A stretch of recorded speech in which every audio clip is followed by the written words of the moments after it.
kerja, kita sungguh-sungguh Pak. Waktu sungguh-sungguh kita kerja. Tapi jangan lupa ibu-ibu waktu pergi ke waktu sholat zuhur, kita siapkan telekung kita, siapkan sejadah kita. Kita sholat di apa-apa ibu, sholat udah sampai waktunya. Jangan sampai kita meninggalkan sholat bu, karena orang yang meninggalkan sholat bu di dunia ini pun sudah susah bu, tidak diberkahi rezekinya, kemudian dia tidak wajahnya tidak berseri, tidak digolongkan kepada wajah-wajah orang yang soleh. Dia nak mati bu, matinya dalam keadaan susah bu, payah. Walaupun diminum, matinya dalam keadaan haus dan lapar. Orang yang tidak sholat bu, saya pernah melihat orang meninggal bu. Dia ini malar minta air, kehausan. Udah dikasih air, minta air lagi. Udah dikasih air, minta air, kelaparan. Begitu terus. Jadi saya berpikir, apalah perbuatan orang itu tuh. Rupanya waktu dalam hidupnya jarang melaksanakan sholat. Jadi sesuai juga dengan hadis tadi orang yang tidak melaksanakan sholat, dia nak mati dalam keadaan lapar dan haus. Bayangkan bu. Tapi saya pernah juga melihat orang yang meninggal, dia tersenyum Pak, model nak ketawa di Facebook. Di Facebook dia macam nak ketawa, tersenyum, macam nak orang-orang Palestina tu dia meninggalnya model tersenyum. Mungkin pandangkan Allah surga kali, jadi suka deh. Dan ada juga orang yang payah nak mati Pak. Ada payah nak mati, hayang dimanggil saya, minta doakan.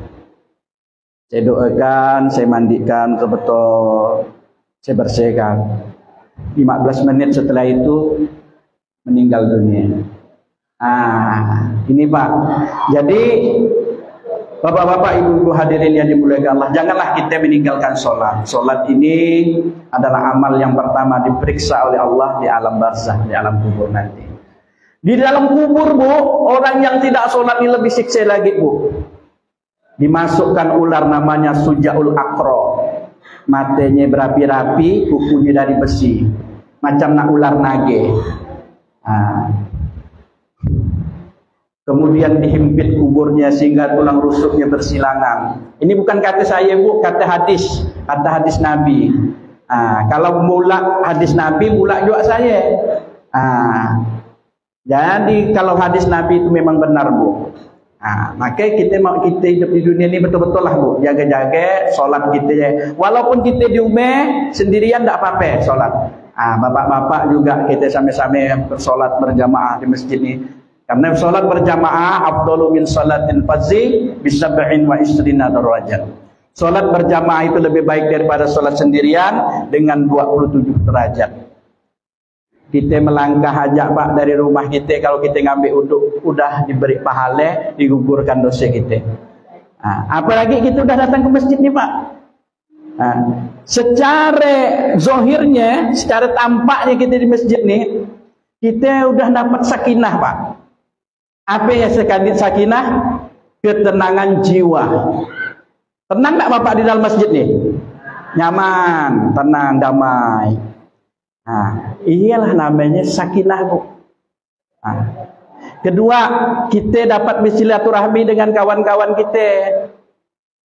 Mungkin kita tidak sempat nak main di rumahnya, di masjid kita kumpul dapat bersalam-salaman. Bapak-bapak, ibu-ibu hadirin yang dimuliakan oleh Allah Subhanahu wa taala. Yang kedua kata Nabi, jaga sempatmu sebelum datang waktu sempit. Maksudnya jaga waktu waktu sempat kita ni untuk melaksanakan ibadah, untuk berbuat baik, untuk bekerja. Ada waktu kita sibuk Pak, tidak sempat. Yuk kita pergi safari pajar yuk, tidak sempat. Aku ada rapat, kan misalnya kan. Ini kesempatan ini alhamdulillah Pak diberikan waktu oleh Allah, kita buat. Masuk nilai kita, masuk dalam buku catatan malaikat ratib dan atid. Bapak-bapak yang hadir ni masuk catatan Pak. Nanti dibuka di akhirat nanti. Jam sekian, waktu sekian, sampai dengan di HP ni. Waktu, jam, tanggal ada rekamannya Pak. Kita juga ada rekamannya. Cuma belum ditayangkan. Nanti di akhirat ditayangkan. Maka orang nak tinggal lupa, ngapalah dia matinya ke atas. Mati kata dia ditayangkan Pak dengan kegiatan-kegiatan dia waktu masih hidup. Ada yang nangis, melebeh, ada yang menjerit. Bapak-bapak, ibu-ibu hadirin yang dimuliakan oleh Allah Subhanahu wa taala. Kemudian kata baginda Rasul, ya, jaga kayamu sebelum waktu miskinmu. Bapak ibu hadirin yang dimuliakan Allah, kalau kita kaya Pak nyaman, ambillah kaya, kan? Nak pergi umroh bisa, nak pergi haji bisa, nak berjalan-jalan bisa. Pokoknya semua bisa lah. Kalau dah namanya kaya tadi.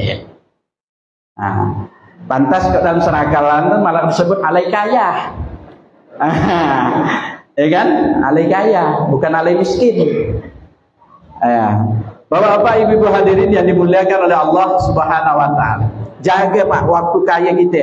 Untuk apa? Untuk bantu agama Allah, untuk bersedekah. Kalau masjid belum jadi, infakkan sebagian rezeki yang ada kepada kita. Perhatikan di sekeliling rumah kita. Ada ndak orang miskin? Ada ndak anak yatim piatu? Jangan kita Pak 2-3 kali umroh, 2-3 kali haji, sekitar rumah kita ini masih banyak orang-orang fakir miskin yang perlu bantuan. Ada kemarin Pak saya dengar Facebook itu, lihat ada orang